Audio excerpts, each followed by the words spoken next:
पत्रकारितेच्या क्षेत्रात निर्भीडपणे काम करणाऱ्या आणि सरकारी मातीचोरीचा पर्दाफाश करणारा पुढारी दैनिकचे प्रतिनिधी अजय शेलार यांनी दिलेल्या तक्रारीनंतर कल्याण तालुका पोलीस ठाण्यात पत्रकार संरक्षण कायद्याअंतर्गत निर्भय महाराष्ट्र पार्टीच्या 3 पदाधिकाऱ्यांवर गुन्हा दाखल करण्यात आलाय।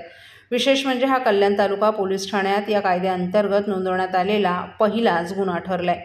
महाराष्ट्रात या कायद्याअंतर्गत साधारणतः 36 गुन्हे नोंद आहेत। 18 जून रोजी शेलार यांनी प्रकाशित केलेल्या सरकारी मातीची खाजगी विक्री या बातमीनं प्रशासनात खळबळ माजवली होती। त्यानंतर संदीप नाईक या इसमानं 27 जून रोजी फेसबुक लाईव्हवरून आपल्या सहकाऱ्यांसमवेत शेलार यांना अजय शेलार, पुन्हा आमच्या बातम्या लावशील तर समजून घे, आमच्या बातम्या करशील तर लक्षात ठेव अशी थेट धमकी दिली। तसंच समाज माध्यमांवर त्यांची बदनामी करण्याचा प्रयत्न केला होता। या संपूर्ण प्रकारामुळे शेलार यांचे प्राण धोक्यात आले होते। पत्रकारिता स्वातंत्र्यालाच आव्हानही उभं राहिलं होतं।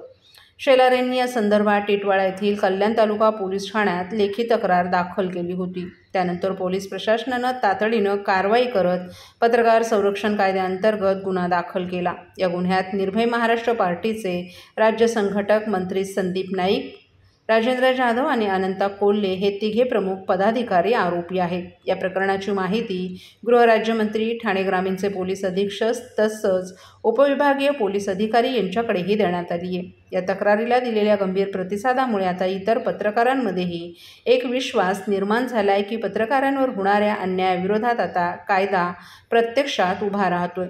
हा गुन्हा केवळ एका पत्रकाराचा लढा नाही, तर ही लोकशाहीच्या 4थ्या स्तंभावर झालेल्या हल्ल्याला दिलेली सडेतोड प्रतिक्रिया आहे। प्रशासनाच्या या निर्णायक पावलामुळे पत्रकार संरक्षण कायदा आणि पत्रकारांच्या सुरक्षेचा प्रश्न केंद्रस्थानी येणार हे निश्चित आहे।